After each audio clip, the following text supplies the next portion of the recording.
والحمد لله ولا إله إلا الله والله أكبر ولا حول ولا قوة إلا بالله العلي العظيم.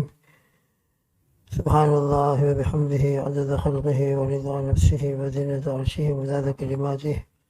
سبحان الله وبحمده سبحان الله العظيم. نستغفر الله العظيم ونتوب إليه.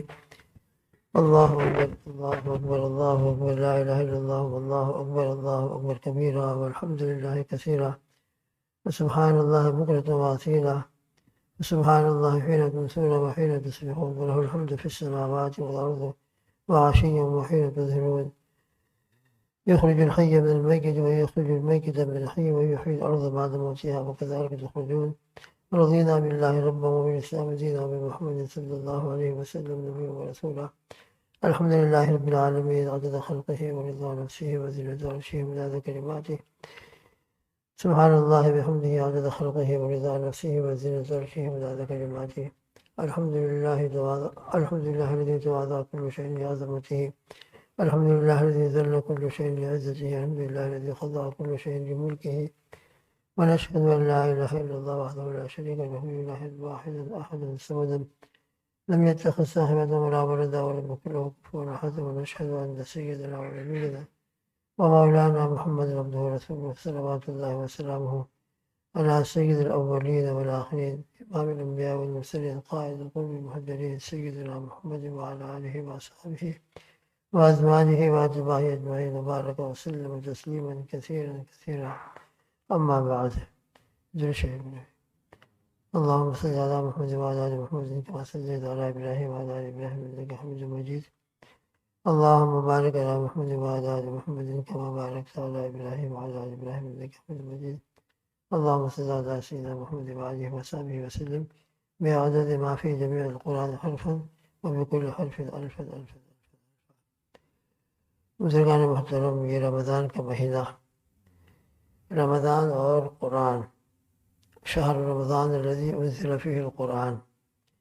ایک جگہ ارشاد فرمایا انا انزلناہ فی لیلۃ القدر، اور لیلۃ القدر خود رمضان کے مہینے میں ہوتی ہے. لہذا دونوں آیتوں سے یہی ثابت ہو رہا ہے کہ قرآن پاک رمضان المبارک میں نازل کیا گیا ہے.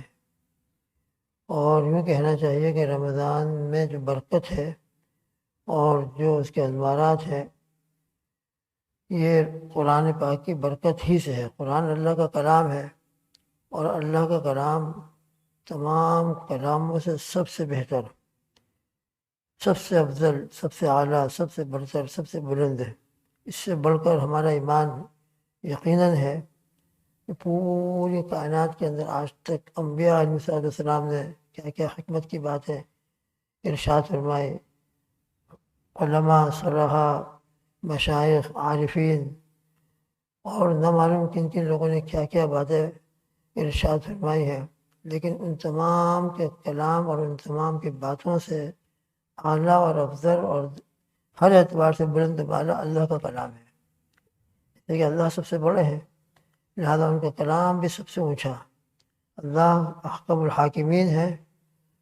دنیا کے بارے میں بھی آتا ہے کلام الملوک ملوک الکلام، کہ بادشاہوں کا کلام بھی کلام کا بادشاہ ہوتا ہے. ایک بات میں کہوں، آپ کہے، یہ کہے، وہ کہے، اور یہی بات اگر پرائم منسٹر کہہ دے تو اس کا ہیڈ لائن دی جاتی ہے. لیکن بات وہی کی ہے جو آپ نے کہی ہے، لیکن اس کے کلام کو ہیڈ لائن دے کر اشاعت کی جاتی ہے. اس کی باتیں قانون بن جاتی ہیں، اس کی باتیں پورے ملک کے اوپر نافذ ہو جاتی ہیں. وہ کیوں؟ کیا بات ہے؟ وہی کلام الملوک ملوک الکلام، بادشاہوں کا کلام بھی لوگوں کی باتوں کے اعتبار سے سب سے اونچا ہوتا ہے. تو جب دنیا کے بادشاہوں کے کلام کو اتنی پوزیشن حاصل ہے، تو میرا اور آپ کا تو یقیناً ایمان اور بالکل برحق ایمان ہے. وہ تو حکم الحاکمین ہے، وہ تو سلاطین السلاطین ہے، سلطان السلاطین ہے، بادشاہوں کا بادشاہ، حکم الحاکمین ہے.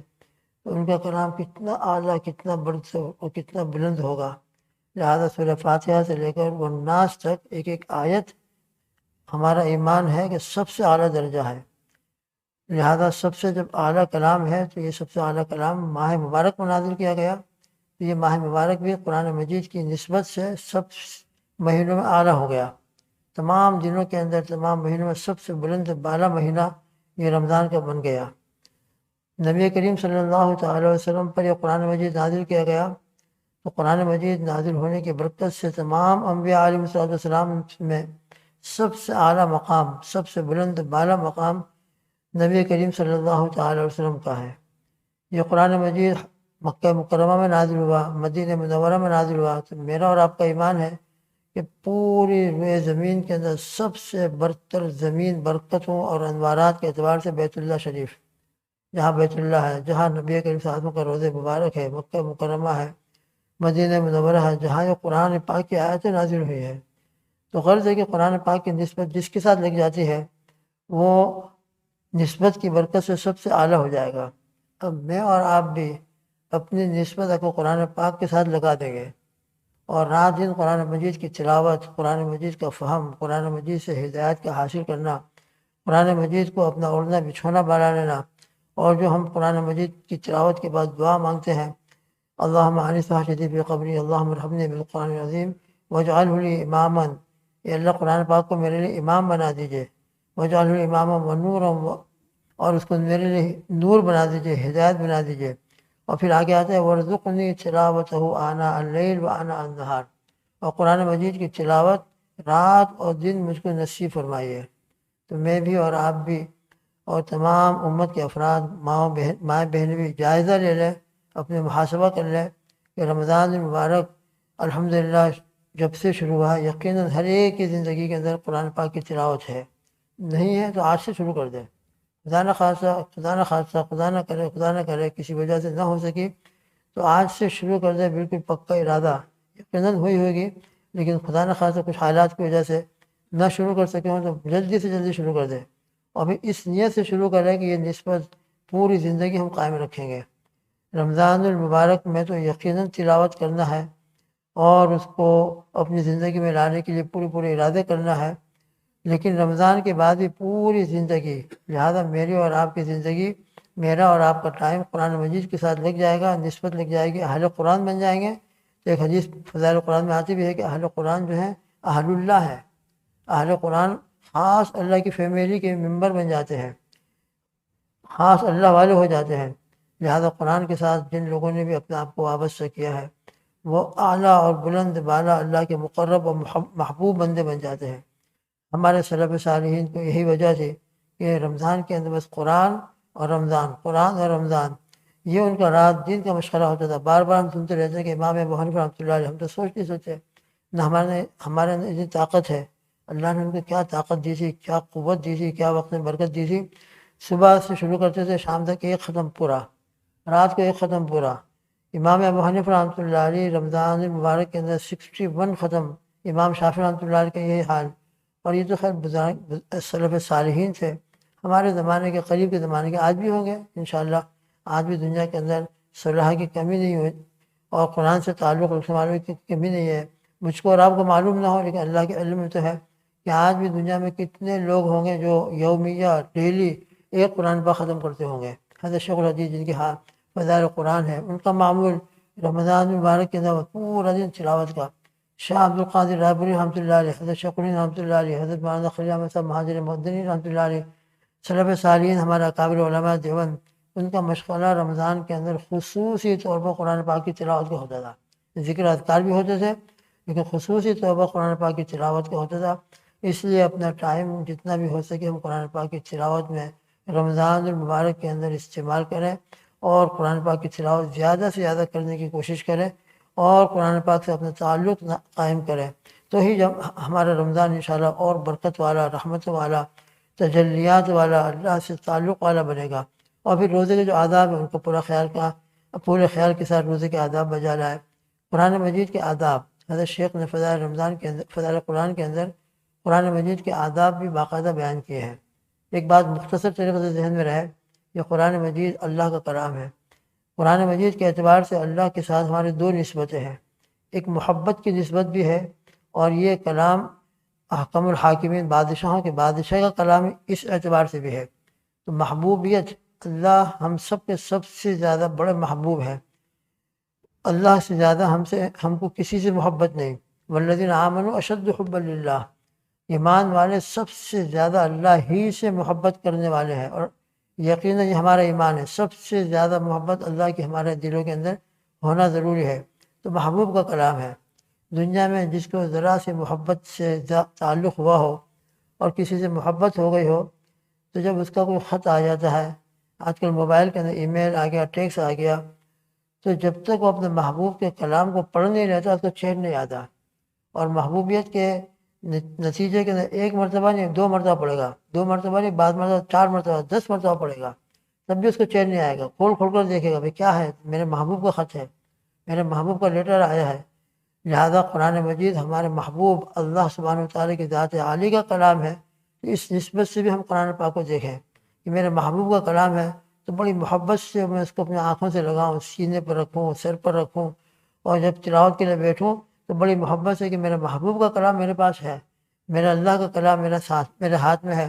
اس محبت سے قرآن مجید کو اللہ مجھ کو بھی لینے کی توفیق عطا فرمائے۔ ادب کے ساتھ پکڑیں، کتاب کے بک کی طرح نہیں کہ ہاتھ میں پکڑ یوں چل رہا ہے، بالکل جیسے بک لے کر چلتے ہیں، چلتے ہوئے کیا اللہ کے بندے کوئی بک ہے، اس کو سینے سے لگاؤ۔ ہمارا اکابر تو اس کو سینے سے ہمیشہ اس میں لگاتے تھے، ادب کے ساتھ 2 ہاتھوں سے پکڑتے تھے، ایک ہاتھ سے بھی 2 ہاتھ سے پکڑے ہم بڑے ادب کے ساتھ۔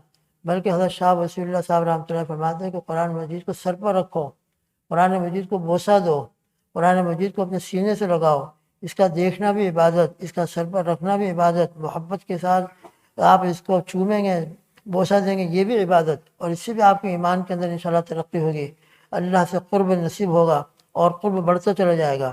تو ایک نسبت یہ ہے محبوبیت کی کہ ہمارے محبوب کا کلام، حضرت شیخ نے 2 ہی باتیں لکھی، اس کا خلاصہ یہی ہے۔ اور دوسری بات یہ ہے کہ یہ احکم الحاکمین کا کلام ہے، جیسے کہ اس سے پہلے تذکر آیا، لہذا بادشاہ کا کلام اس کی حیثیت ہوتی ہے کہ بادشاہوں کے بادشاہ کا کلام ہے، لہذا اس کلام کے اندر سطوت ہے، اس کلام کے اندر برتری ہے، اس کلام کے اندر وہ عظمت ہے جو دوسرے کلاموں کے اندر نہیں ہے۔ تو ان 2 نسبتوں سے ہم قرآن پاک کو ہاتھ میں لیں کہ احکم الحاکمین کا بادشاہوں کے بادشاہ کا کلام ہے، لہذا سب سے اعلیٰ درجے کا کلام ہے، میرے محبوب کا کلام ہے، لہذا محبوب کی نسبت سے محبت والی نسبت ہونی چاہیے۔ تو جب بھی ہم قرآن پاک کو لیں، ہاتھ میں پکڑیں، تو یہی نسبتیں اور یہی تصورات میرے بھی ذہن میں ہوں، آپ کے بھی ذہن میں ہوں، اللہ کرم مذاکرے کی برکت سے تازہ ہو جائے اور عمل کی توفیق مل جائے۔ تو پہلا ادب حضرت شیخ نے یہ لکھا ہے کہ ان 2 نسبتوں کا خیال کر کے ہم قرآن مجید کو ہاتھ میں لیں اور پھر اس کے بعد تلاوت شروع کریں۔ اللہ کہیں سنی باتوں پر مجھ کو بھی اور آپ کو بھی عمل کی توفیق عطا فرمائے، اور زیادہ سے زیادہ قرآن پاک کی تلاوت رمضان مبارک کے اندر دن اور رات میں تراویح محبت کے ساتھ پڑھیں، سنیں، الحمدللہ سنتے ہیں ماشاءاللہ۔ اللہ کا کرم احسان ہے کہ تراویح کے اندر ابھی تک جو ہمارے مصلی ہے، اللہ کرے ہر مسجد کے اندر مصلی بڑھ رہے ہوں، ایسا نہ ہو کہ دن آگے چلتے جائیں تو محبت کی نسبت سے اور زیادہ اضافہ ہونا چاہیے، محبت اور بڑھتی ہے، گھٹتی نہیں ہے۔ لہذا یہ دن جیسے جیسے گزر رہا ہے، ایک تو افسوس یہ ہو کہ اتنے دن گزر گئے، اب جتنے دن باقی ہیں ان کی ہم قدر کریں۔ لہذا ان دنوں کے اندر اور زیادہ نمازوں کا اہتمام، تلاوت کا اہتمام، تراویح کے اندر حاضری کا اہتمام، اور محبت کے ساتھ پوری 20 رکعت پڑھنے کا اہتمام اللہ سب مسجدوں کے اندر، پوری امت کے اندر، پوری دنیا کے اندر پیدا فرمائے۔ رب ذوالجلال قرآن پاک کی عظمت کو پوری دنیا کے اوپر ظاہر فرما دے۔ اسی کلام کی برکت سے حضرات صحابہ کو مقام ملا تھا، اسی کلام کی برکت سے حضرات صحابہ جہاں پہنچتے تھے، جہاں جاتے تھے، اللہ پاک ان کو بلند فرماتے تھے، فتح و کامرانی ان کے قدم چومتی تھی، ہر جگہ اللہ پاک نے ان کو ایک مقام عطا فرمایا تھا۔ 2 چیزیں ان کے پاس ہے، قرآن اور سنت، اللہ کا کلام تھا اور ہمارے محبوب صلی اللہ علیہ وسلم کی سنتیں تھیں۔ بس ان 2 چیزوں کی برکت سے حضرات صحابہ کو یہ مقام تھا، اور پھر ان کا عمل تھا، دل کا جذبہ تھا۔ اللہ ہمارے اندر بھی یہ جذبہ پیدا فرما دے، عمل پیدا فرما دے۔ رب ذوالجلال ہم سب کو اپنی محبت عطا فرما دے۔ اللہم آمین۔ سبحان اللہ بحمدہ، سبحانک اللہم وبحمدک، ونشہد ان لا الہ الا انت، نستغفرک ونتوب الیک، وصلی اللہ تعالی علی خیر خلقہ محمد وعلی آلہ واصحابہ وازواجہ واتباعہ اجمعین۔ سبحان ربک رب العزۃ عما یصفون، وسلام علی المرسلین، والحمد للہ رب العالمین، برحمتک یا ارحم الراحمین۔